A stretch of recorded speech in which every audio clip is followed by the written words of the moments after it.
নমস্কার বন্ধুরা, আজকে নতুন রেসিপি নিয়ে চলে এসেছি। শুটকি মাছের ভর্তা। প্রথমে একটা পাত্রে গোটা গোটা শুটকি মাছ নিয়ে নিয়েছি। নেওয়ার পর আরেকটা পাত্রে পেঁয়াজ কুচি, ধনেপাতা কুচি, টমেটো কুচি, এবার আদা রসুন বাটা। এবার আরেকটা পাত্রে শুটকি মাছগুলো কেটে আর গরম জল বসিয়ে দিয়েছি।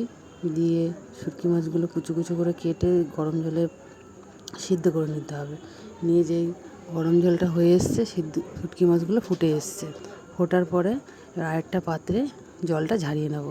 ঝারিয়ে নিয়ে আরেকটা পাত্রে লঙ্কা এবার দিয়ে মিক্সির মধ্যে পেস্ট করে নেব। পেস্ট করে পাত্রে ঢেলে নেব। এবারে আরেকটা গ্যাসে ওভেনে কড়া বসিয়ে দিয়ে তেলটা গরম করে দিলাম।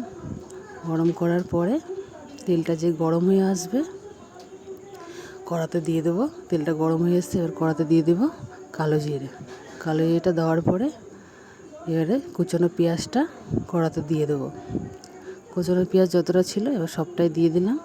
দেওয়ার পরে পেঁয়াজটাকে এবারে ভালো করে নাড়ব। পেঁয়াজটা যে আস্তে আস্তে ভাজা ভাজা হয়ে যাবে, অনেকটাই ভাজা হয়ে এসছে। এবার উল্টে পাল্টে ভালো করে ভেজে নিলাম। নেওয়ার পরে যেই লাল লাল হয়ে এসছে, এবারে যে আদা রসুন বাটাটা ছিল সেটা দিয়ে দেবো।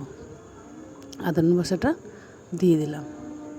দিয়ে দেওয়ার পরে এবারে ভালো করে নাড়াচাড়া করে নেব। আদা রসুনের যে গন্ধটা সেটা যেন কেটে যাবে।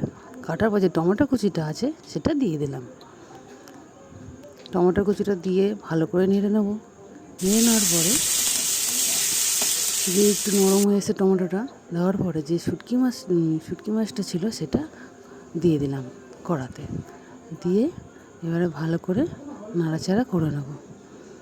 নাড়াচাড়া করার পরে এবারে পরিমাণ মতো নুন দিয়ে দেবো, পরিমাণ মতো হলুদ দিয়ে দেবো, পরিমাণ মতো লঙ্কার গুঁড়ো দিয়ে দেবো।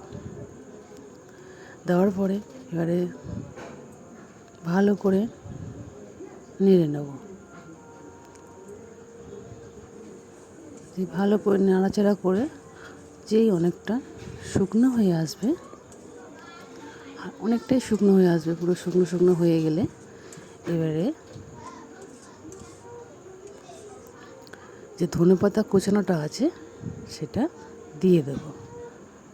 ধনেপাতা কুচানোটা দেওয়ার পরে ভালো করে এই ধনেপাতা কুচানোটা সবটা দিয়ে দিয়েছি। দেওয়ার পরে আবার ভালো করে নেড়ে চেড়ে নেব। ভালো করে নেড়ে নিচ্ছি। নেড়ে নিয়ে প্রায় অনেকটা হয়ে এসছে। এবার একটা ভালো পরিষ্কার পাত্রে শুটকি মাছটা ঝোড়োটা ঢেলে নেব।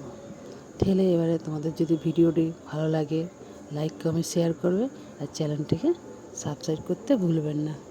Bye bye.